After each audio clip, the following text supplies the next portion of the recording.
Whoa. Phil and Will are back. Survivors. It's been so long. I don't know how to throw in Survivor Specialists. I think we figured it out last time.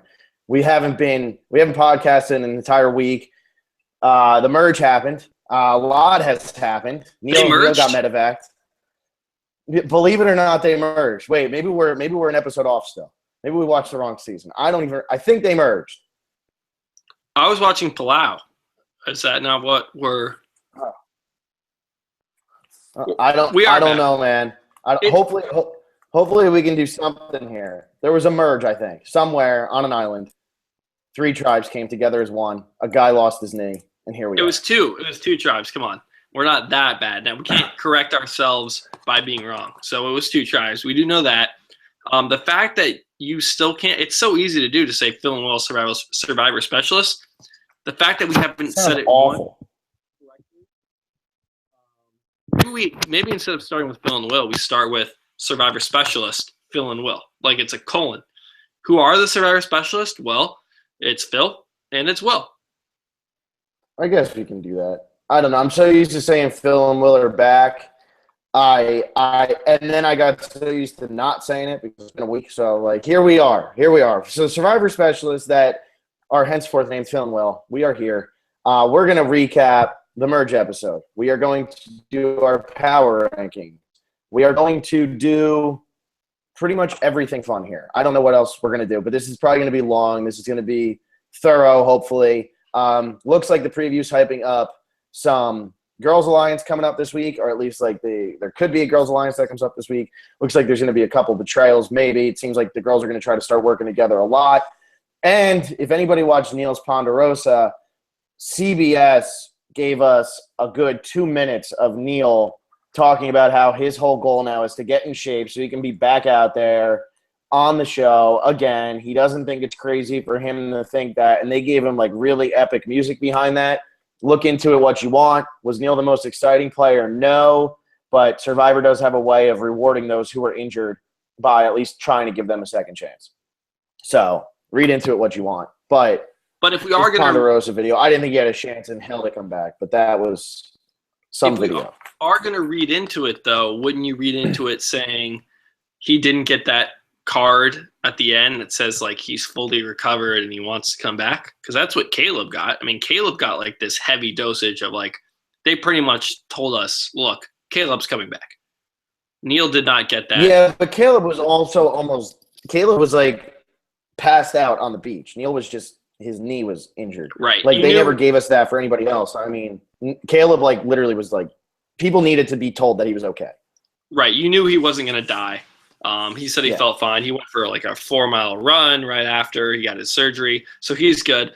I say let's do, I guess, a recap of the merge episode. It kind of worked in our favor that we missed, or it was pretty me. Phil was ready to do it. This is all on me. I moved literally. That was my move out date was the 31st. That episode was what, the 30th? So it was just I was moving. I'm in a new apartment now. So no, nothing on Phil. That was all Will's fault here. Let's recap this episode a little bit. I'm kind of glad there wasn't a boot because it kind of took the heat off us a little bit. Maybe that's just me being optimistic. Yeah. I will say this. I think this was the worst episode of the season, and this episode leaves a bad taste in my mouth. And I have a lot of complaints for the Survivor medical staff here because this isn't the first time we've seen a knee injury take somebody out of the game. It happened to Penner back in season 16. And my biggest complaint, when you see that somebody has a cut or a scratch, it seems like they're constantly checking on them to make sure they're okay and everything like that. Why are you not just bandaging everything? It's not giving anybody any type of unfair advantage. Somebody gets a cut on their knee, bandage the damn thing up, give them some antibiotic cream to doesn't get infected, and go from there. Because this puts such a damper on this season, I feel like, because we just lost a player who could have won the game, who could have possibly swung the numbers, who had an idol in his pocket, and who like really was a really good player. And this wasn't a freak thing like the Caleb thing or his ACL or when Russell Swan went down. This is something that I feel like is so preventable. It's an infection in your knee. Do first aid. Everybody. There's like 5-year-olds who can do first aid. it should never come to that on this show where people are getting pulled because of stuff like this. And this really, really annoyed me because you lose a really, really good player in the game, and who knows how this is going to change it. The Brains seem like they're absolutely screwed, and even if they're not screwed, the only reason they're not screwed is because Neil's gone and the threat of the idol's gone. I wanted to see this play out for real. Like, we don't turn on the show to watch people cry and beg to stay in the game because they have a little knee injury.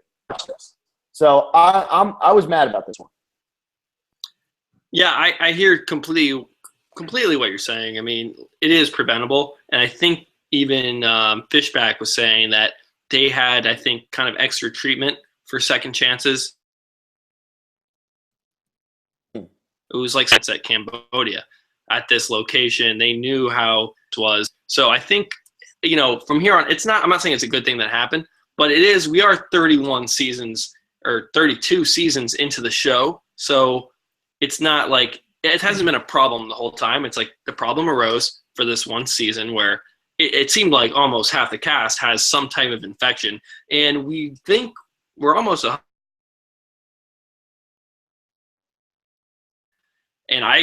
my money is on another I completely lost you. And it will suck. Completely lost you. We'll be lame and we'll say the same thing. But they can't self-correct this. Dude, you're probably going to be another medevac due to mid-season. So I think they're going to correct this in the future. I mean, are you with? I barely heard anything you said. You're going in and out to everybody. I know it's new place, new internet, all getting the newer internet. I didn't hear really anything you said. I heard you say that you think they're going to correct it. Here's what I think. Survivor 16. James goes out with a finger injury. Penner goes out with a knee injury. That's like two huge players that get pulled. They both come back for a later season are preventable. And why didn't they learn? We're like now double the season after that. Like, we are so much further. Like, we are now 16 more seasons past that, or 15 more seasons. And I get that. Like, yeah, for second chance, they had so many more people out there. They took more precautions, all that. You have to take the precautions every time. If someone's out there, you need to take care of it. And, like, that's just not good enough an excuse for me that, like, oh, they learned from it and they're moving on. No, like, the danger of this show. You know what can happen. Take care of it. Like, you don't want to lose these players for this. There is nothing less satisfying in the world than a medevac on Survivor. There is nothing less satisfying. It's awful. Yeah, but it wasn't continuous. I guess it's the only thing. It's not like this happens every season. I think now we're in the clear for this kind of thing. Yeah, I agree. I hope so. Yeah, I really hope so, because they can't happen again, and we're gonna get another one. Come on. Yeah, but okay, I'm trying to think of this. I'm trying to think of an analogy here. I don't know how well I'm coming through, but maybe I look at maybe a math test, 5th grade, and there's 20 questions, and 5 of them you got wrong, and it's because you did this one step wrong each time, and then you have your teacher coming in. No, you were supposed to, divide by X to, clear it or make both sides even. You have to divide both sides, not just one side. Something like that, and you keep going, and it's like the 4th time she's telling you have to do this. Like, I know it was one test. I took it at one sitting. Now I know. I think that's kind of like what this season is. Like, it's going to happen another time. We had so many people with infections. Now they know. You can't correct mid-season, so I'm not going to, like, the third medevac when it comes, I'm not going to be totally upset. One, because I've seen it coming, and you're not ready for that. It's already started. The problem's there. You're in the math test. You have the wrong thought already. So I will give them that. If it continues next season, the season after, then it's like, come on, figure it out. But it hasn't been so brutal throughout the course of Survivor. Like, we're naming maybe 3 players out of 1,800 maybe survivors that have, actually played this game. So I do. It's like 600. 600? Okay. There's so many returning seasons. It kind of, I was doing the math kind of quickly. I was like 32 times 16, but maybe 17, 20 sometimes. Okay, 600, let's say. I mean, it hasn't been a huge issue. So I think from here on out, we're good. This internet, I do think, sucks, though. No, you came through there. I actually heard you there. You're better. Whatever happened the first time, I didn't hear a word you said. But this was good. I hope, because think about how crazy this episode was, Harrison, on the recap or on the predictions last week, because we didn't do a recap. On the predictions last week, I was making the comparison to the Tocantins merge. And that was a really exciting merge where everybody's going back and forth, pull this out, who's going to pull this out. And that's exactly what we had here on Wednesday night. We had Nick right in the middle. It seems like Nick and Michelle are the power players right now. It seems like they have control over who's going to get voted out of the game. It seemed like both sides were kind of fighting for them. But they're going to go with the Brains, they're going to go with the Brawn. And it seems like Ty is already with the Brawn, and even Julie is probably with the Brawn. It doesn't seem like they're as tight as Michelle and Anna were. So you get so much happening, and you got Neil with his idol and all this, and it just ends on such a downer. And my problem with this one is, I was saying with Tocantins, it was a great 2-episode storyline build. I don't feel like we're going to get a great 2-episode storyline build. I feel like they're almost going to have to start new, because now you've lost the most powerful player from the Brains tribe. When it happened in Tocantins, you lost the least valuable player of that Jalapao tribe with Joe. It's a big difference there. Joe was never going to get booted. Neil had a chance at night and done all this stuff. So I don't feel like we're going to get as much of a build as we did in that situation. And it sucks to happen right at the merge. I mean, it happened at San Juan del Sur too. Was that at the merge, or did Julie go beforehand? I know she didn't get medevac. She quit. That was before. It was before. It was beforehand. And I hear you. I remember we were talking about the Tocantins merge episode, and I said that you were talking about how it was great and how everything was coming together, and I said those very same words, I think, that you said earlier. It left a bad taste in my mouth. Like, it just didn't feel – there was no closure. There was no conclusion. I feel the same about this episode. But if you're on this kind of 2-episode arc and all this, there's a way to look at it where a Brain did go, and a Brain was probably going to go at the end of this episode. If they had gone to vote, it would have been a Brain. So you're left with kind of similar situation. I know the idol's gone, but that was never a guarantee that he would have played that. He said he probably wouldn't have played it for Aubrey. And I know Aubrey and Neil are different characters, but there still would have been, 3 Brains, 3 Brawn, 4 Beauty left. We would have been in the same situation. And let's give the second episode a run. I know that. Yeah, but my thing is, Neil still has the idol, and I don't know. I get what you're saying. I'm just saying, if you're gonna throw this like Tocantins 2-episode arc out, let's not say now that this thing is. I mean, obviously, no one likes a medevac. We're not like, I'm not a fan of that episode. I agree with you. I texted Phil right after that. I think that was the worst episode of the season, because this was a boot more and spend any time on it. Like, that boot was like so unique. I actually like that better than a lame medevac. But let's give this another episode a chance. I think it might stir things up. It might make things more interesting, because now the Brains aren't this threat that they were. Now there's only 3 left. For Brawn and Beauty to get together now and team up when you have 4 and 3, a 7 against 3 alliance, like, there's so many reasons to shift out of that, especially if you are, not Ty, not part of the Brawn tribe. I mean, Sydney's realizing, it seems like, in these previews. So I'm really looking forward to next week. I'm super excited. I don't know. Should we break this episode down further? I think if we want to pick out points from last week's episode, I think Aubrey's edit was just remarkable. I mean, it came kind of out of nowhere. I think it's like we do this with sports too. I mean, we could be the sports specialist, but it's like that one Sunday of football, and then you're on Monday saying like, oh, they're Super Bowl contenders after one game. I feel like that's kind of what I might do right now with Aubrey. And it's hard not to, because what was that? That was just her eating up Neil's story, essentially. It was all about her. Yeah, I thought Aubrey had a fantastic episode. What I worry about with Aubrey, and I feel like we're just dwelling on the end part of this, because all that really happened is they merged, they fought over the beauties, and then we got to the end and Neil went. And the immunity, Nick wins. It's a pretty damn boring challenge. We've seen it a million bajillion times. Aubrey's edit was great. And what I do think, I fear for Aubrey, though, because we did see her so weak earlier. We know there's another medevac coming.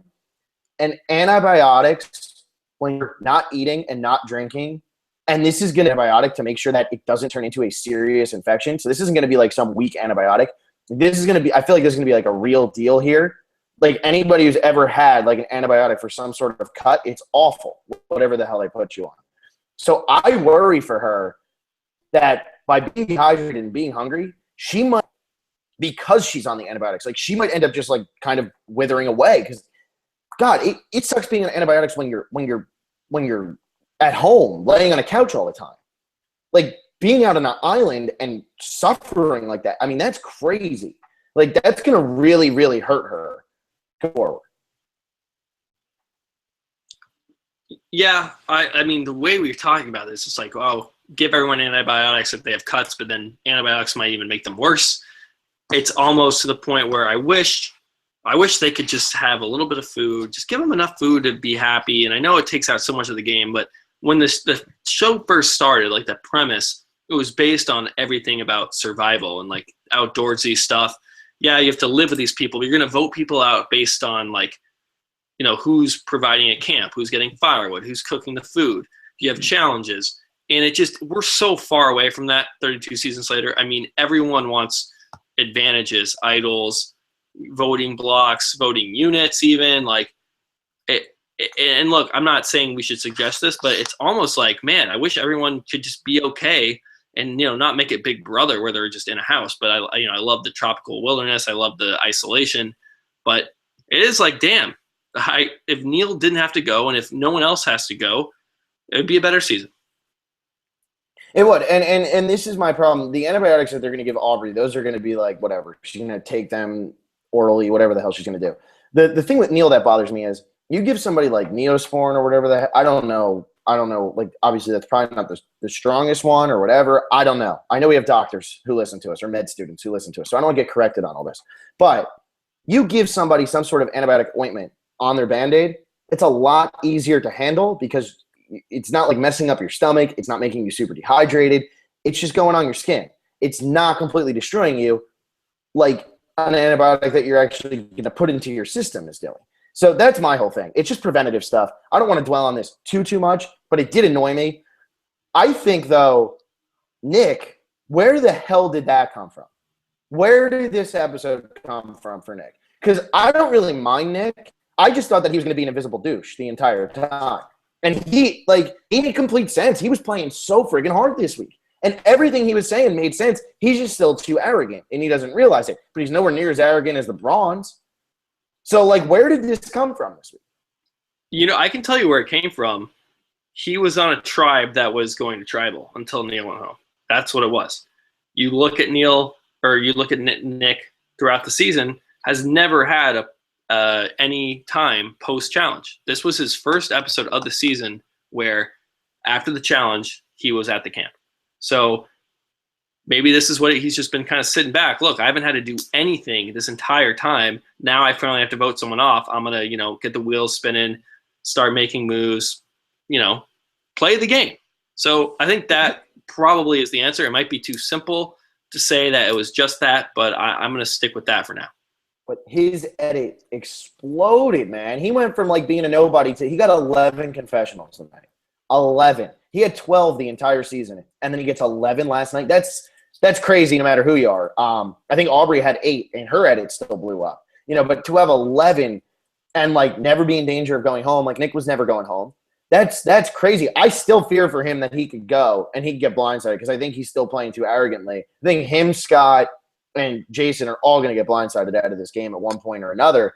But I still, like, it just came so far out of nowhere. I think Nick and Michelle are in control of this game because it seems like Julia and Ty are with the other group. But at least with the preview showing us, we might get a 5-on-5 of men versus women. And do you think, I don't want to get too far ahead. Do we have to talk about the last episode? I don't know what else to say. I really don't. But the only thing I would like to touch on is this arrogance that you're bringing up, and that was highlighted so heavily in the episode when they had alcohol at the merge feast, and Scott and Jason were being loud, and I think that was made. It was made a big deal, and I didn't really see why. Nothing they said was that obnoxious, that arrogant, or anything. It looked like we merged. We're on Survivor. We're starving. We just got food. We have alcohol. Let's celebrate this thing. Have fun. I mean, you look around, they're cheersing, smiling, laughing. Everyone, Neil's staring around what's going on? It's just have fun with it, you know? And if they had shown a clip or a line or any quote of something like horrendous, it just seemed like it was all good fun to me. I don't know if you got that. I'm not saying they're not being arrogant. It was just interesting that what were they doing that was wrong? I didn't really grasp it. And this is what I find so funny. This isn't like a bone merge where you got people actually throwing an idol clue into the ocean. Like, I think what they were trying to come across, and Neil was saying, I don't think Neil was actually offended by it. I just think Neil was probably saying, like, look, these are our arrogant players. And I think that that's more of what he was calling. Show needs to paint them as villains right now because they are our villains going forward. Like, there is no doubt about it after the merge. Scott and Jason are our villains. Like, they're going to throw geeks in lockers. They're going to do all this. I don't know, but they are our villains going forward. And I think that's just how the show wanted to paint it. They didn't say anything wrong. They were just sitting there. Everybody was having fun. I bet it was just at the end, it's like, look, these are the people who think that they own everything. They're arrogant. Yeah, they were having fun, but they're still arrogant. And I think that it's just, of course, edited and skewed the way that they want us to see it. Because Neil is then trying to fight, you know, or not or whatever, but like they're still worried about him and everything. Like they have to know that there's more to the arrogance. And I bet that this also had idol talk coming into it. And we just didn't get to see any of that really because it never actually played out yet, at least. Right. Yeah, I'm not saying they're not arrogant. It was just interesting what they chose to show.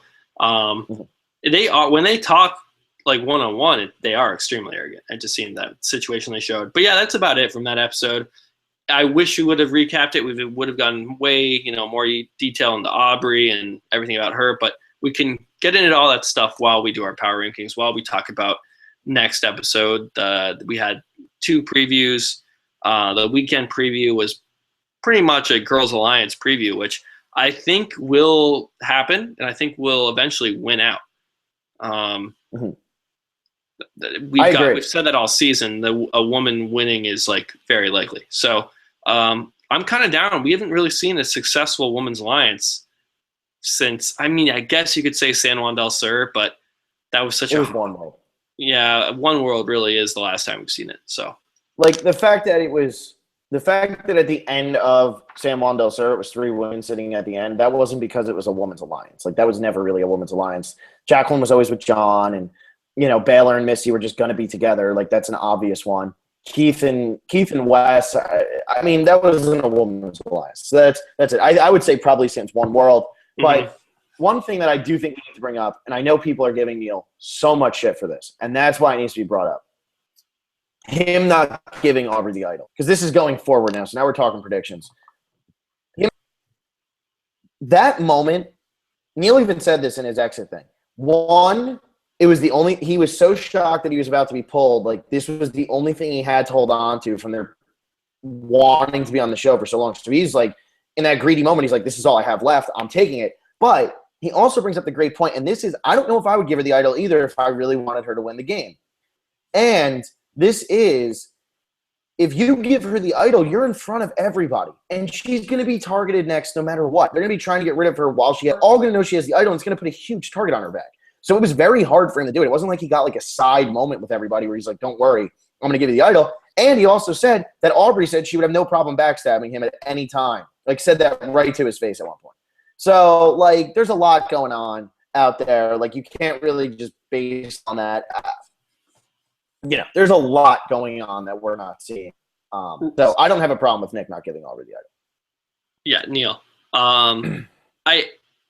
My first thought was like, oh, do it. I want to see this happen. Like, we haven't seen it before. I guess with Nyanka and Nicaragua, you could say that. But, being medevac, my first thought was Colton. And I'm like, man, Neil not doing this kind of gives Colton a little more credit when he left and kept it as a souvenir. Because I thought that was always such like a terrible, like kind of mean-spirited, like I don't care about. It's kind of a selfish move to keep it for yourself.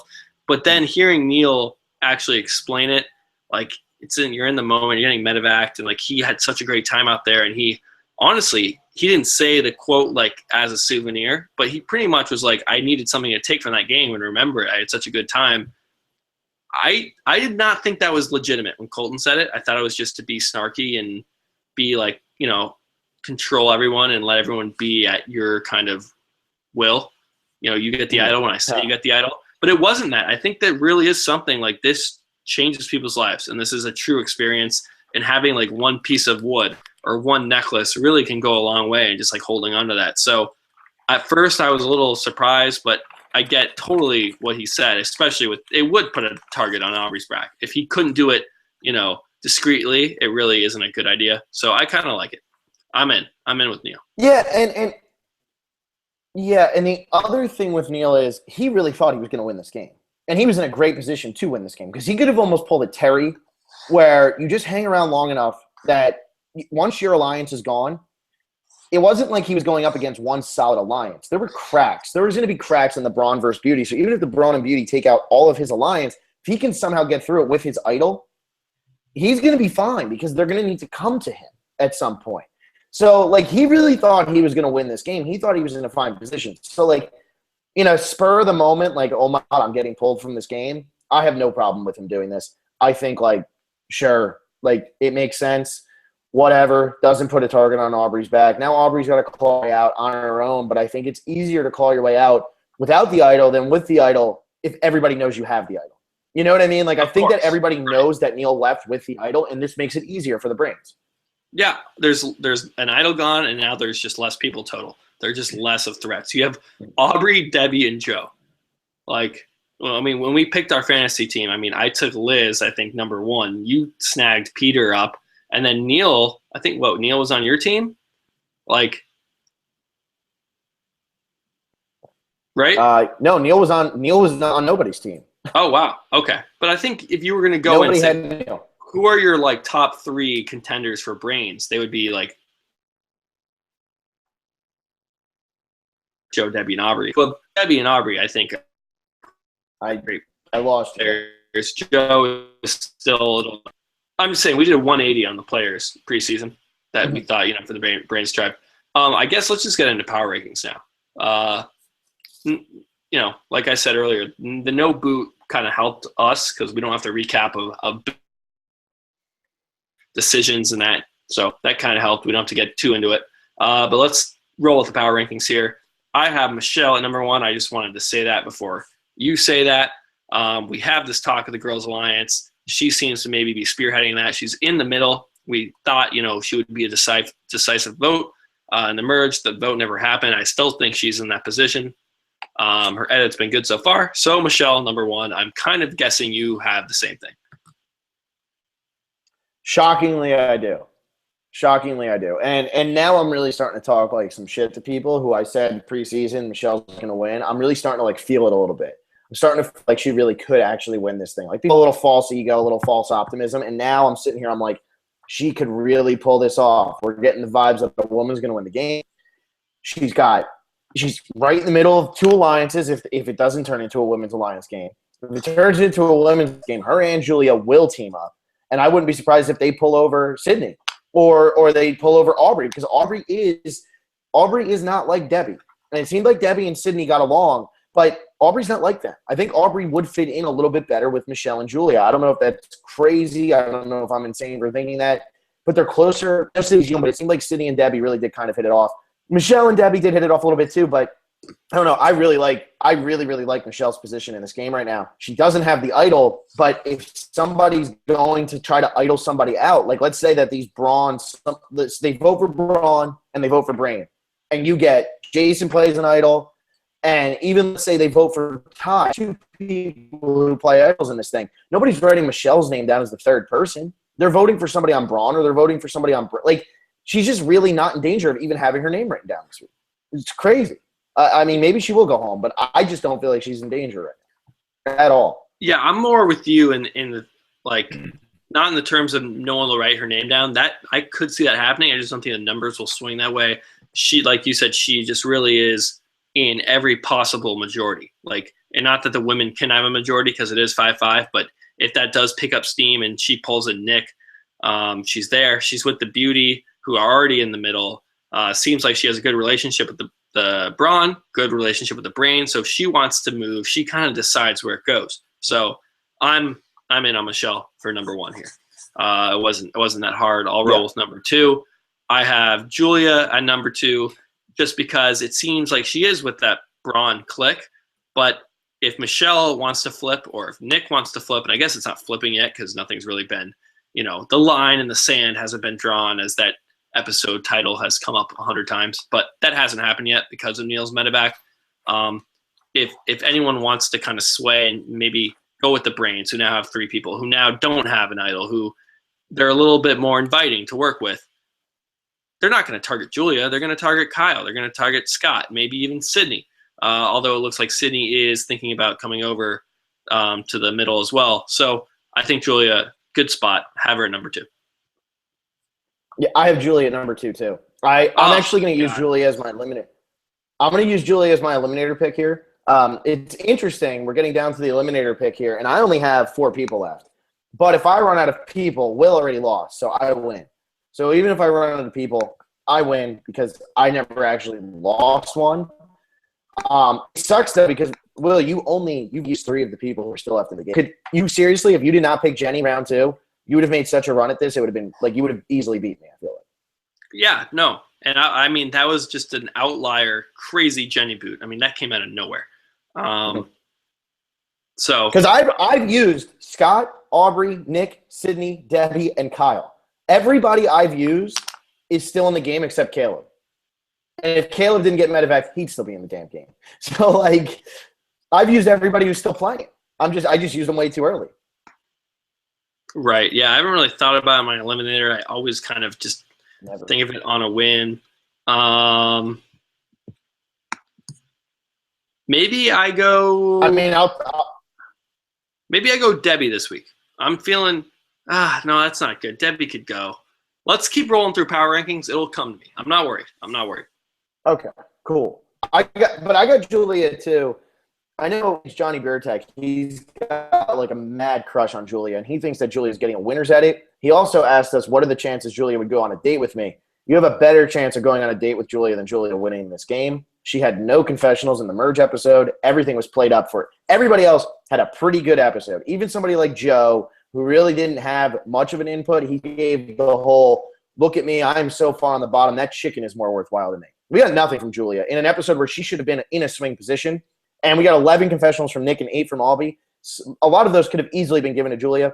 You have a better chance of going on a date with Julia than she does of winning this game, man. I just do not see her winning. Seriously, I'm giving Julia like a 1% chance of winning. Like, and that might be generous. It could happen, though. It just, especially with the editing, it's so all over the place. Like you said, Nick getting 11 confessionals out of nowhere. I want more of this editing. I welcome it. So I'm going to sit here and I'm going to say Julia is completely how many? It's 10%. I'm going 10% for everybody at this point because I want that to be the way Survivor works. If there are 10 people left, they should all have an equal shot. And I know we see the confessionals and they have to tell the narrative, but I want this kind of it's all up in the air. So for now, I'm going to give Julia a chance. All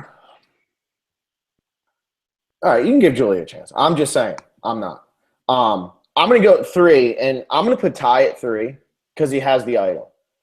And I don't think people were going to target Ty because although he's really tight with the Brawn, and it seems like people notice that, I feel like everybody wants to get the Brawns. They're trying to get the Brawns out, then they're trying to get a Brain out. So I don't fear for Ty because he has the idol, and nobody's trying to blindside Ty right now. Everybody is really annoyed with these Brawns, or they're just saying, hey, let's get rid of the Brains. Let's pick them off one by one. I don't fear for Ty at all. The only beauty I really fear for is Nick, just because he's still a strong community challenge, and he could easily lose. Yeah, I kind of feel bad for Nick that he wins immunity, then doesn't get to go to tribal and survive a vote. It's like everyone had immunity last week. That challenge meant nothing. So I feel kind of bad. What happened to Tyson in Tocantins? Won the merge one, and there was a huge target on his back after that. They got rid of Brandon, and that's why they got rid of Tyson right after that, because they were scared that he could win a bunch of stuff. Yeah, maybe we're following, a similar path. A final 2 also seems very likely with this season. So maybe it is kind of going the way of Tocantins. It sucks because I have Ty at number 3. I mean, I don't. How can you not have Michelle, Julia, and Ty in your top 3? I mean, Ty is more with Brawn. That's the only reason I would say I have him a little bit lower because Brawn might get that target. Ty is super likable, but he does have an idol. So Yeah, I'll go with my number 4, Kyle. And you know what? Maybe I'm gonna go with Kyle for my eliminator pick. How about that? I haven't used him, right? No. I think he is our main villain this season. Your main villain isn't going to go the first episode after the merge. At least I wouldn't think, especially he has an idol too. So I'm going with him at 4 in the power rankings, and then I'm going with him for my eliminator pick. His chances to win are just diminishing so much. I almost put him in the Julie camp. I want to say 10%, but there's no way he really pulls this one out unless it's just a complete. He wouldn't backwards his way into it like Keith would in San Juan del Sur. I don't know how he gets jury votes, because not that I don't like him or I've seen him do anything that badly, but it's like everyone's talking about it, how he is arrogant and how he's kind of like dominating and not fun to be around, and he a villain around camp. So I'm not feeling that, but I'm hearing that from the players, and I got to trust what they're saying. Yeah, I don't think Kyle really has a chance. I would say that there's 4 women who can win and 2 guys. And I would say Scott can't win, Kyle can't win, Joe can't win, and Julia can't win. That's what I'm thinking. I'm thinking those 4 don't really have a chance. I have Sydney at 4. I have Kyle at 5, so I'll just talk about both. I put Sydney at 4 because even though they're kind of playing up like this whole Sydney and Kyle are going to feud type thing, if Kyle goes for Sydney, the girls' alliance is 100% going to happen, and I wouldn't be surprised if they're able to pull in Joe. Like, I really wouldn't, because I don't think Joe would want to work with the Brawns. So I think that if Kyle really is like, Sydney, I hate you, I'm voting you out, Sydney just turns to the girls alliance happens, they get rid of Scott Pollard, blindside him, because maybe they realize that Jason has this idol or something like that. I think that they would go – I mean, Sydney knows that Jason has the idol, so I'd be surprised if she went for Scott Pollard. So I think Sydney's okay. I like her at 4. And then I have Kyle at 5 because he has the idol. Although I do think that people could vote for him this week. He still has the idol, and he's going to be smart enough to play it. He's gonna be over aggressive with it. He's not. I don't think he'll get voted out. That's my 4 and 5. Okay. Sydney, did you see the preview where it said like it might backfire? I did, but I don't know. I feel like I think that's false. Yeah, and it probably is. I just wonder, like, Sydney decided I'm going to turn against my over, so he just knock out Sydney. She's physical. She's likable. I mean, she is a threat. And if she is kind of swaying and playing too hard, I could see her going home. At number 5, I don't give Aubrey that much and send on the next one. At least maybe in the world of Kaoh Rong. I'm losing you like crazy. Who do you have at 5? I have Aubrey at 5. Am I coming through now? Jeez. Now I hear you. And that's high. Holy crap. I think you don't give Aubrey that edit that she got last week and then send her packing. I mean, what would be the point? If you it was like she needs to regroup. She doesn't have everything. Her game was ruined by Neil. Do you want to just fulfill that prophecy that she set out in that last episode? There would be no story there. It's like, oh, Neil went home. He had an idol he might have played on me. I was in kind of an okay spot. Now my number 1 ally's gone. My idol's gone. I'm just gonna fall asleep. No, I hear what you're saying, but sometimes they just back themselves into a corner they can't get out of. We saw it happen on Worlds Apart where they just got picked off one by one. It just happens. And I really fear for Aubrey here because why dedicate that much time? Storyline.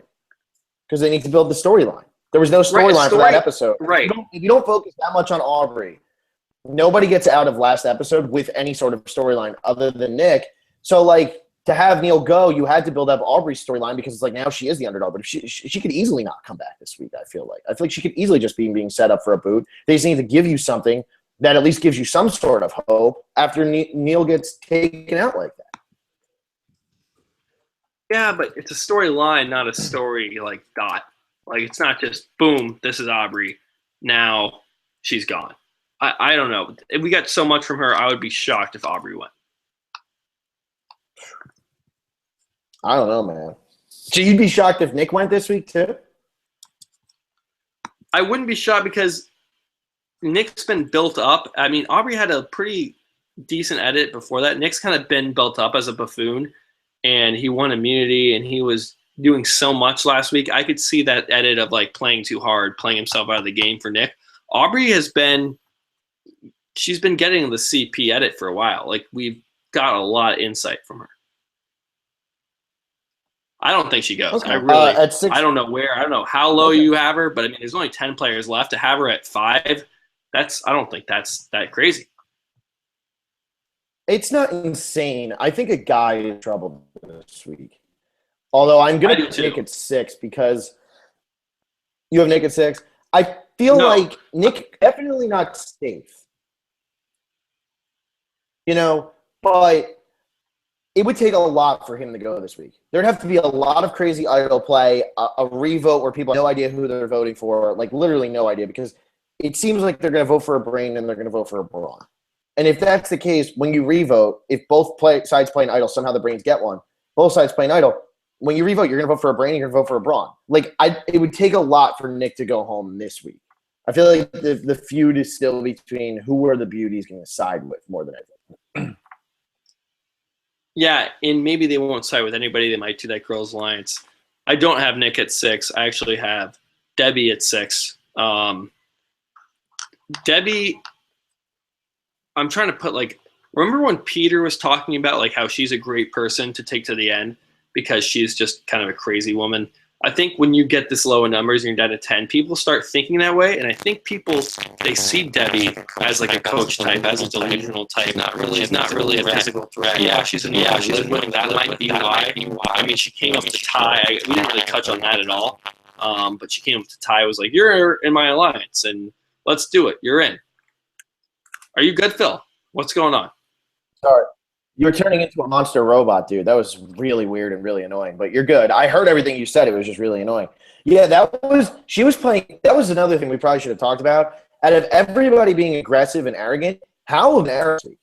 I mean, everything you were saying, like, this just seems fake. Like, she's just being way too aggressive. She's screwing us. Nobody wants to work with Debbie because she's being so ridiculous with it. Just walking up to people, shaking their hands, saying, "We're in together. We're in together." It's like, no, that's not how this works, Debbie. Like, chill. It was like the first we had like the premiere where she was just way too talkative in everybody's face. Then she killed it. And then we had the merge where she kind of went back to being kind of a buffoon. But we're at 10. And what I'm saying is people like to have people like that around just so they can, like, they're goats at this point. At least that's in people's eyes. Debbie is a goat, and she got a terrible edit in the merge. But if you're thinking about the possible alliances that can come from this, we're thinking Sydney might swap over. We're thinking beauties are still undecided. They could still go with Brains. You have a girls' alliance. Debbie falls into all that. So she's not threatening. People are thinking she's a goat. I don't know why you get rid of Aubrey at this point. I don't know if you're hearing me. Hopefully you are. But, yeah, I got Aubrey at 6. Or Debbie at 6. That's fine. I got Debbie at 7. So, I mean, like you said, we're down to final 10. There's really nowhere to hide, and people have reasons to get rid of everybody. I agree. Debbie's a little bit of a goat. So, I mean, that's why I fear for Aubrey so much on the Brain side, though, is because she's the most likely to win the game out of those 3. So if they're going to vote out a Brawn, why not get rid of Aubrey now before she can go find an idol or do anything and possibly stir some shit up? Like, get rid of her now because she can win. The other 2 really can't. Joe can't win. And Debbie, right. I don't think anybody out there believes can win. So I would get rid of Aubrey this week if I'm the other people. Even if I don't plan on siding with the Brawns long term, if I'm the beauties, I get rid of Aubrey this week. I really do. Okay. I'm looking more, like I said, when I picked Aubrey, I was going very high on the edit here. She got so much at the end of the episode. It was like I could see a little bit. It was like a lot. It wasn't Alicia in One World where she's like, Colton, give me the idol. It was like, no, my game has changed. Like, this is it. Like, I have to do this. I don't know. It was so much. I have Sydney at what am I, 7 now? Yeah. I have Sydney. I could see that whole backfire line from the preview. Not that that's like a guarantee or anything. But you look at Scott, you look at Kyle, they're very loyal and they're loyal to each other. If Sydney turns on them and they find out, like, they're not going to be rational about it. They're not going to realize, wait, she's a number that they need. They're going to go on a witch hunt. They're going to start throwing Sydney under the bus left and right. Physical threat, social threat, strategic threat. She's proven that as well. So I think, they can get the numbers against Sydney. And if you find like a person like Joe, or even Debbie, who's just, if they know they're on the bottom, the Brains, you throw out Sydney, they'll hop on board with anything. So if I'm out there, I'm Joe, and they say, hey, this workout chick that you have no idea who is in the majority is now talking trash or she's trying to flip, and you hear negative things, you're going, yeah, sign me up. Let me write Sydney's name down. So that's the thing. The Brains are so desperate right now. And I don't know how desperate Debbie is. I don't think she realizes that she is desperate. So I actually have Joe at 8. I mean, I'm going to finish mine out here. I got Joe at 8 because I think he's in trouble just because he's a brain. But he is the least threatening brain. So I don't really think he's going to go. If the Girls Alliance happens, the last person they're going to vote out now is Joe. Like, that would just be such a waste of a vote when you could vote out somebody like Kyle. Before you read your next one, sorry to interrupt you like that, and I know we're probably working on some delay here, but before you read that, I just want to say I have Scott Pollard at 10. I think he's going this week. I just wanted to say that before you because, I don't want to look like a copycat. That's fine. They played Scott Pollard up so much last week. They played him up more than Jason, I think. He was laughing. Right. He was saying, this, all we got to do is this. If they're going to get rid of somebody this week, it's Scott Pollard. Like I said, Sydney watched Jason find the idol. Like, she watched it happen. She knows Jason had it because she watched it happen with Alicia and everything. She's going to be like, guys, Jason has the idol. Get rid. Scott might say, hey, Ty, give your idol to Jason. We'll make one super idol, and then I can use it. Ty's not going to do it. Ty's going to keep the idol for himself just like he did with Anna. He's not going to save anybody but himself with that idol. I think Scott Pollard screwed this week. I think the Brawns are going to get what's coming to them. I think, though, Scott Pollard going is going to work out very well for Kyle in the long run because I think Kyle is making Final 5 or 6 or something like that. Like, I think he's going to go a little bit further here. But I think Scott's screwed this week. And then I have Aubrey at 9. They are going to get rid of a brain. It's going to be Aubrey. Interesting. We disagree very high on Aubrey, but back to Scott. It's one of those times, and this doesn't happen often for me. I often struggle to put who do I really think is going next week? Because so much changes, especially we had a merge. There was no tribal. We really don't know exactly what's going on. It's like I just feel it's Scott's week. It just screams at me. It's time for Scott to go. He is a physical threat. He's kind of like that, got that negative edit going in majority, but there's flipping happening. I just feel like it's Scott's time. I honestly feel like I'm spoiling the episode for our listeners. That's how confident I am that Scott's going. He probably won't go. I hope he doesn't go because I want to be caught off guard, but I really feel that way. At number 8, I have Joe at 8. He's not threatening, but he is threatening because he's the 73-year-old guy. And that just comes with being 73 years old and on Survivor. You get to the end, people are going to be like, oh, you did it. You did it. You're 73. You did it. So there's always that in play with someone of that age. So I do worry for him. He is a male. I think the Girls Alliance is real. So, yeah, I think Joe at 8. And then 9, that leaves Nick. Okay. Yeah, I don't know if we need to talk about our power rankings. So let's rip through. No, I don't think we do. We got so much on Twitter and everything. We're going to end up talking about a lot of the episode that we didn't get to talk about. And we're going to try to rip through this and make this not a 3-hour podcast. So, because there's a lot of comments. I'm not going to read ones that don't have to do with the episodes just because this is long. I might read a Syracuse 1 or 2 just because they finally got destroyed. So, 1 or 2 of those. But, whoa, we got somebody in the background. Okay. All right, we start off. Jeff, Nick's getting the biggest edit now. Wow. That's kind of what I was thinking. Really out of nowhere. Mel, dang it, not Neil. It'd be great if he could quick pass his idol to someone. At least he could still be a member of the jury. Really funny thing that I thought, or interesting thing, he said he Aubrey, and he could have put the idol in the jacket pocket if he really wanted to give the idol to Aubrey. So there was a little selfishness to what Nick did, and I totally get it. It makes sense to me. I didn't know that. That's actually really interesting. That's a great way to go about it. I almost wish he would have done that because that's such a cool move. That didn't cross my mind. Yeah, it was pretty cool. He gave her the jackets. That would have been neat. Mel, again, so weird. There isn't a tribal this episode. I'm glad Neil can at least be a member of the jury, but it sucks he's out. Yeah, I'm kind of glad at least Neil gets the silver lining of, like, getting to be on the jury and, like, getting to be a part of who wins the game. Because, like, otherwise, like, it sucks if you go, like, right before the merge. At least, like, he made it that far. Like, he at least gets to experience this part of the game, and he gets to hang out at that Ponderosa. So, it is a little bit better. I don't know. Do you think a little bit, Giovanni though, that Mariano.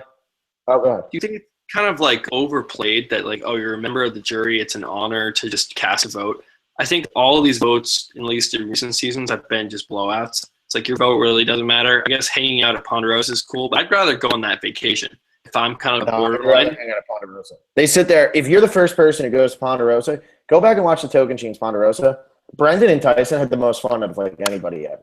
Like, Okay. They're there for 20 days just drinking and eating. That's all they're doing. Like, I'd rather on a vacation. I don't want to see the world. I want to sit in a bungalow and drink and eat. That's what I want to do. That's my Okay, that part's right? cool, but what about the honor of casting a vote? I think that's No, I don't think that's a big deal. Okay, that's what I'm saying. I think that's just Jeff trying to play it up to Neil like, dude, it's okay. You know what I mean? Yeah, that's your consolation. Like, your knee is infected, your leg might fall off, but you get to cast a vote in season 32, so you got that going for you. Yeah, that's true. Yeah, that's not that cool. Giovanni Oriana, do you think Neil should have given his idol away? We both kind of – it's iffy. It's a really hard one to say what's right and what's wrong in that situation. We're not there. You don't really get to see it. So Yeah, I'm okay no, with him not giving it away. The main takeaway is that the whole souvenir, I mean, it just brings back the Colton thing. Like, that souvenir line actually was real, and it wasn't just something he said to be selfish or funny or be the villain. I think it actually does mean something walking away with that and not giving it to anybody. So, it has more value now. Didn't know that before. Yeah. Steel Punch, this is so similar to Token Chains. Medevac at the merge, also a knee. Hot strategist going home pre-merge. He acknowledges Sydney, who's still the hottest Survivor player of all time. And then he says, continuing my last tweet, could the Brawn turn it around and get to the end, and then Aubrey rips Debbie a new one and wins? And that's interesting if you want to keep going with that type of comparison. If somehow the Brains get to the end, it's Aubrey's to win. And I think it's more interesting if Aubrey sits against one of the beauty girls than Debbie or Joe. Because I think Debbie or Joe could make an argument if it's a final two. But I think people are kind of annoyed with Debbie. And I don't think Aubrey rubs anybody the wrong way. I think she's actually a really, really good social player. And I think Debbie, that merge episode really dropped her spot. Yeah. We never want to, like, jump to these really quick conclusions. Like, one episode, just Debbie doing kind of weird, annoying things and edit, playing the Dota music in the background or cutting facial expressions. We got confessionals from probably half the cast saying she's lost it, she's ruining my game. Like, that is just, it seems very damaging. And I would give her, like, going into the episode, I would give her like a 25% chance to win. Now it's almost down to 0. Yeah, that was a really bad episode for Debbie. Like, a really bad episode. People were really annoyed. She'd have to turn it around again. Like, normally if you're a winner, once you hit the merge, there's nothing really negative about you anymore. But wouldn't it be awesome if everyone left had one of these terrible episodes? It would just throw out the book and everything we know about the editing. And it would just, wow, Nick looked completely like an asshole for half the season. Debbie had a terrible episode. Can't really count Aubrey's panic attack, but if she has something negative, we've seen Kyle, Scott, Bully, if everyone has that, I'd actually like that. It's like, no winner is this perfect god of a player like they always show. Why can't we have the negative and the positive of these players? Yeah, I completely agree. Instead, we always get them like crying and having a breakdown. Yeah, it's like, we want to see it. The last one. Yeah, but the last one who really had negativity around their win was Sophie. And that was all the way back in 23. And there was negativity around her because people were talking about how much they did not like her as a person. And I remember that one tribal, she actually broke down because people just didn't like her, not because of something stupid like, oh, I miss my family or anything like that. Right. She actually had people against her and turned it around. That's a more impressive win the more you look at it. And I'd like to see something like that happen here. But she never had that one episode where she did something really bad or wrong. She was always kind of in the background, and I didn't stand out the entire season, but she was never a villainous character or kind of the butt of a joke. True. And Curtis, how far do you think Neil would have made it if he wasn't medevaced? It's always a question everybody wants to ask. I think Neil could have done pretty well, though. He did have the idol. He wasn't going to play for anybody but him. And I think that this season isn't done in terms of switching up and swapping and stuff like that. So I think Neil could have done really well because there's always going to be fractions when these alliances are as crazy as they are. Because they're not even really strong alliances right now. He's in an alliance with anybody. It's a bunch of pairs of two. Yeah, maybe the Neil kind of medevac sits better with me than you, just because I don't think he had a chance in hell of winning, just because he is on that, like, the Brain tribe. He's an ice cream entrepreneur. He has that very smug vibe. Like, yeah, I think he's a nice, good guy, but it's not a guy who takes it the end. And I think you're there for 39 days. If you make it that far, by that point, you don't want to next one. So even that idol's not going to last the whole game, just because he had an idol. He wasn't on the right side of the numbers. So I'm okay. I don't think he was going to win. So I'm okay with it. Yeah, but you lose somebody who could have, in terms of like an edit standpoint. Neil didn't do anything wrong this season. And he was likable enough. Like I think Neil could have won, but he definitely could have made it far. Oh, for sure. And he would have been really influential on, how the numbers shake out using the idol. But yeah, it's not like we lost someone who could have won the game. I really honestly think that. I just wish, if you're going to lose somebody who has an idol and everything, the way that this I would rather – I want to see them get voted out. I want to see them mess up so, like, at least they go home and their story is finished. Like, Neil's story was not finished. And that's what bothers me the most about it. It's like one of those things. If you go back and rewatch some of the older seasons, anytime somebody gets pulled for anything, you sit there and go, oh, my God. Like, what happened? Like it really does put a damper on it. Like, oh, my God, that didn't screw that person. Or that screwed over 5 other people. Scoop and fall in the tribe. So I don't know. It bothers me. Giovanni Oriana, do you think the last person to get evacuated would be at night based on the first preview of the season? I don't, because I'm pretty sure Neil was in that preview running towards the boat. And I don't know what that has to do with anything, but I'm pretty sure Neil was in that. It was a guy with curly hair who looked like he was like a Survivor player. It looked like Neil. I don't know what it had to do with anything, but I don't know who it's going to be. But I don't think necessarily it's going to be a night. It could be, but I think that was Neil. I completely stayed away from that big 2-minute preview before the season, just because I didn't want to kind of do this and look at every shot and who's in it, who's not. But if you think it's Neil, then yeah, I'll take your word for it. I mean, you don't have to. I just think Giovanni Oriana again. I'm going to keep ripping here. Do you think there will be a 3-tribe season where Terry, Caleb, and Neil return? I think that could happen. I don't think they would be the leaders of those tribes necessarily, but I think that Terry, Caleb, and Neil could all definitely return. Caleb will be back. Terry, there's a very good chance. Neil, I'm a little bit lower on, but I can see all 3 of them coming back. I don't know if they're going to do the Philippines type of thing. I don't think especially with 3 males, because the age we live in. I know Philippines was only 3 or 4 years ago, but just it's honestly changed, just the landscape of politics and everything. So I think you have to at least get a female in there if you're going to do that. I think there's going to be more and more returning seasons. We've seen it. And I think Neil definitely is a candidate to come back, especially because he's medevac. If he doesn't get medevac, he's definitely not coming back. Because he did, it's he almost deserves that chance. Yeah. Larry Miller, and I'm going to read Jimmy O'Connor's as well. They both say MVP Nick, LVP Debbie. I think that's spot on. I think that's exactly who the MVPs and LVPs were this week. I think Nick had a great episode. I think he was really playing the middle very well, and I think Debbie was awful. I agree with both of them. I don't know what the other votes look like, but that's what I think. I hadn't even thought about that. That works with me, though. I'll take the points for Nick there. Who knew Nick would still be in the game? Only you, I guess. Well, the way I drafted it, I was like, I'm going to do 3 players I kind of like and then 3 buffoons, just because I think the season is going to be such a, chaotic one. And if you look, Anna and Liz are out, and the people I took a risk on, like Scott, Ty, and Nick, they're still in. Yeah. Look at you go, huh? There was something going on in your head during all this. Yeah. Okay, let's keep rolling through these. We got Giovanni again. How weird was that conversation between Debbie and Ty? I don't think that approach can ever work on Survivor. I think Debbie was trying to go the Tony route and just did it so bizarrely. She was awful with that. That was so weird, and everybody was annoyed by it.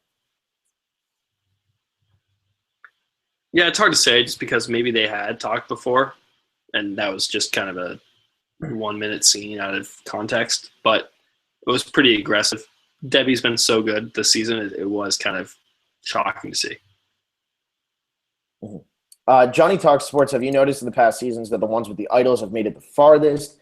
I mean, they do have an idol, so that helps you make it farther. I think what's been unique about these idols, except for maybe the one Jen had in Worlds Apart, the people who have these idols are the power players on like their tribe, because they're the ones who came out and tried playing the hardest. And like Ty's like a strange power player, but he's got alliances with everybody. Jason was the power player in his tribe, and Neil was really the power player over there, at least in terms of like, getting the Debbie was very good, but I think Neil was some sort of why they're lasting longer, and nowadays. Yeah, I think it's a combination. Obviously, if you have one, you're gonna you're protected for an extra vote. So, I mean, the chances that any given tribal council they're writing your name down is already pretty slim, just with the number of people out there, and then you get that extra buffer. So. Jimmy O'Connor, very confident that a beauty will win. Nick was great entertainment tonight. I don't know if a beauty's definitely going to win, but Nick was good the other night. Let's see. Revenge of Sharma, the premise was amazing for a crazy tribal. 3 idols in play, and out of nowhere, a medevac. Sucks. Totally sucks. Let's wait for round 2, though. Let's wait for this kind of token teams let's see what happens. Continuation. Revenge of Sharma, for a moment, I thought Neil would give the idol to Aubrey. Does the Survivor rulebook allow this? Yes, it does. He just didn't do it. Rick Winterfell. Who do you guys want to see get a second chance from 32? One girl, one guy. Exclude Caleb because he's getting one. I would say I'd like to see Ty play again, and I'd like to see somebody like Anna actually get a real shot, because I feel bad that that's how she went, and I think it was kind of a bogus way for her to go. Yeah, I'm on the fence. On the fence between Liz and Anna, and then for a guy, well, let's see how far Kyle goes. If he gets kind of snubbed early here, he's a guy I want to see play again. Yeah. Mike Burgess, is Scott the perfect GOAT to bring to the end? Who would reward him with $1 million? I think he is, and then it's funny that we both think he's definitely going to go this week after talking about how this is when you start thinking about bringing GOATs to the end, because I think Scott is a GOAT. I mean, he's got so much money, and a lot of people are going to be him if he makes it that far. Yeah, I could easily see him being the end. I just think this week fits so well. You want to take someone out who is in a position of power. He has it, and then his partner in crime has got the idol. So you don't have that many ways to go if they do get the numbers to turn on Brawn. Yeah. All right, we got a bunch of people too who are actually, we said in the last video, tweet about us, get the word out there about us, and a lot of people were doing it. So thanks for that. Even with us failing you for so long, you guys actually kept going through with it. That was cool. I saw a lot. Are you gonna give them? I know Chef was ripping apart. Are you gonna give them shout outs? What? I'm looking at them right now. I know Ash had one for us. I'll go through them when I actually come up on them. I know Ash definitely was doing it. Chef called us out to Max Dawson, saying that his podcast sucks and ours is great, that we're not compared to him. Got a couple favorites on it, too. We don't want to, that's not nice. We don't want to promote, negative vibes against other people. That's not nice. Yeah, we didn't retweet that. There you go. Yeah. No, totally didn't. Chef, I was – oh, okay, never mind. That was angry. I think that Jeff being so non-committal on whether or not because an alpha male actually does win, and he didn't want to say he liked it, and everyone says, wow, you only like alpha males. So Nick is my winner pick. Interesting reverse psychology there, Chef. Very interesting. I don't know where Will is. I don't know if you can hear me. Okay, dude. Okay, I get you. You got to remember, I'm on the Twitter page, so I'm not actually looking at you. So just say something next time. Harold Rice. I guess Max Dawson was saying that he's mad that he wasn't getting enough views. So Harold Rice called us out to Max as well. Wow. Take some tips from us. Okay. So thank you for that. I mean, it made us sound good. Jimmy O'Connor said that we have great analysis and fan interaction. Harold Rice, very funny question here. Who's better, Peter from this season? Peter from Philippines is the only actual player out of those. Peter from Arcasis is definitely one of the saddest stories ever on the show. I don't even remember that. He got voted out first. It was sad. Oh, that's why I don't remember him. Yeah. Johnny Burtek, I don't know about you, but I think Julia is starting to get a winners at it. We already talked about this. No way. Didn't you say that last week also? I'm pretty sure. He loves Julia, dude. He loves Julia. I mean, yeah, I'm a fan. You think another idol will be hidden because Neil left with one of them? What do you think? You think they're hiding another one right now? I think so. I think there might have already been like a merge idol already. That wouldn't be that surprising, especially with the whole super idol twist. They want to get as many of those out there. And production obviously knows Neil had one. Jeff knew. So count on it. And we might see a crazy idol hunt, except they usually show those in the preview, so we might have to wait a couple weeks on that. Yeah. Jimmy O'Connor, you guys kept us waiting like the walk. I don't get it. I don't watch it. Anyway, even though I think he's a goner, interesting. He definitely has potential to go this week for sure. Chef, this is fun. No more Syracuse troll tweets unless you want me to troll you with our girls team in the championship. Totally up to you, man. But if they lose by more than 60 to UConn, I mean, you're never going to hear the end of it because we were right all along. Crap on them. Syracuse wasn't going to win. That's what we said. We never said they wouldn't make the Final Four. We just said they would not win. So we were right the whole time. Yeah. Fun Final Four this week. Hey, I'm Toby. There will be a clue to a hidden meaning, and do you think the idol will be weirdly placed? Do you think that they're going to do it the way that they did it for the tribe ones? They're going to do something not normal. It's not going to be under a tree or just it's under a bridge. It's going to be like you're going to have to jump through hoops to get it. You're going to have to do something odd. Yeah.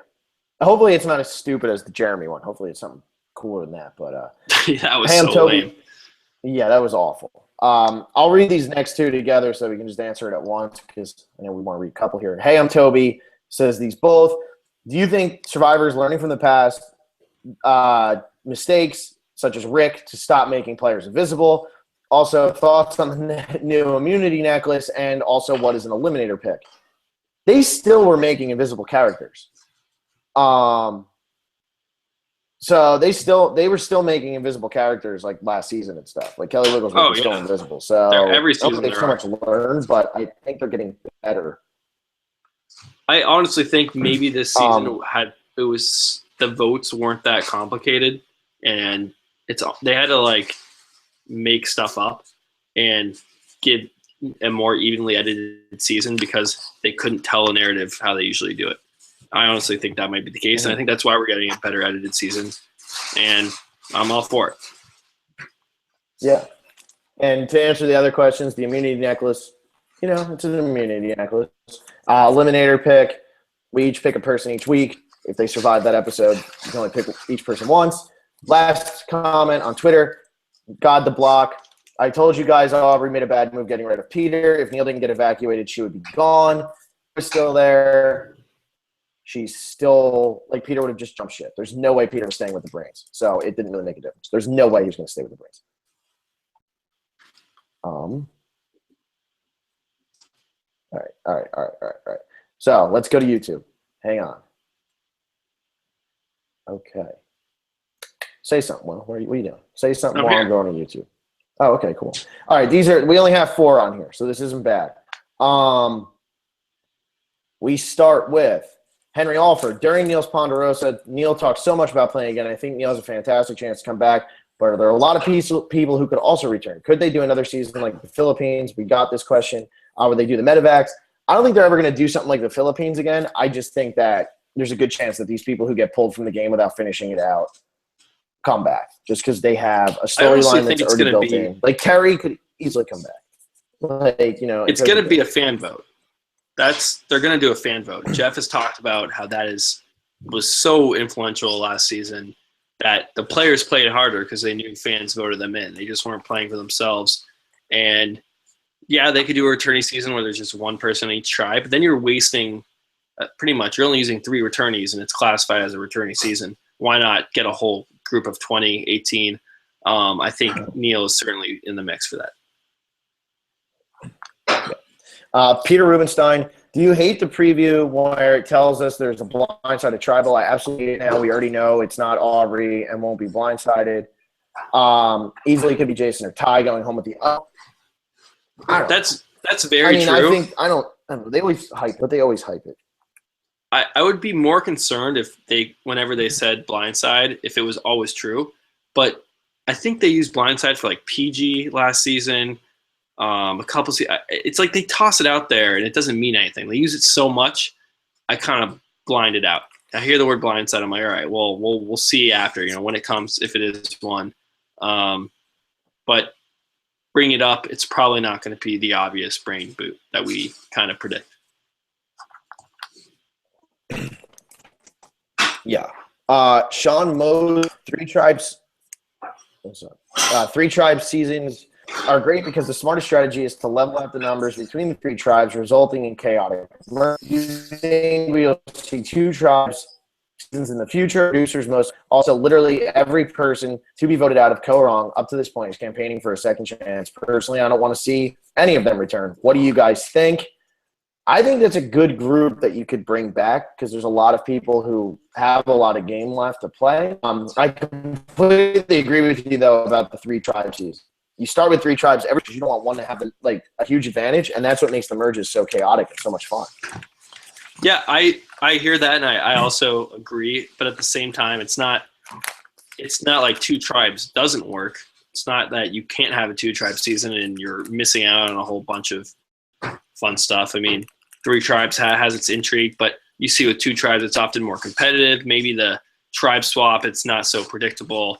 I don't know. There's definitely pros and cons to both.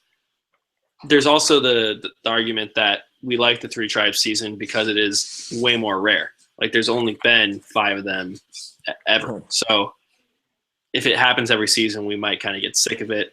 I could go either way. Yeah, I think anytime they do like a returnee season from now on, it might be 2 just because it's easier because you already know these people and you know they're going to play. And a new person season, I think a lot of times it's going to be 3. I mean, they've done it season, 28, season 30, season 32 now.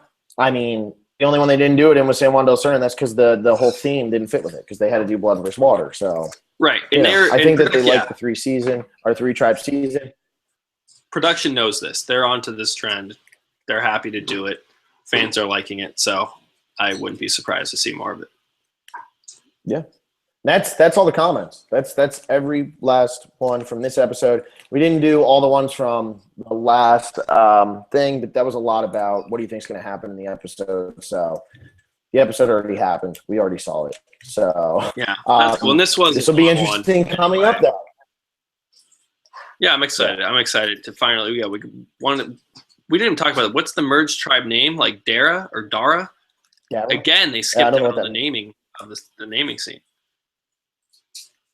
The naming used to be so much fun.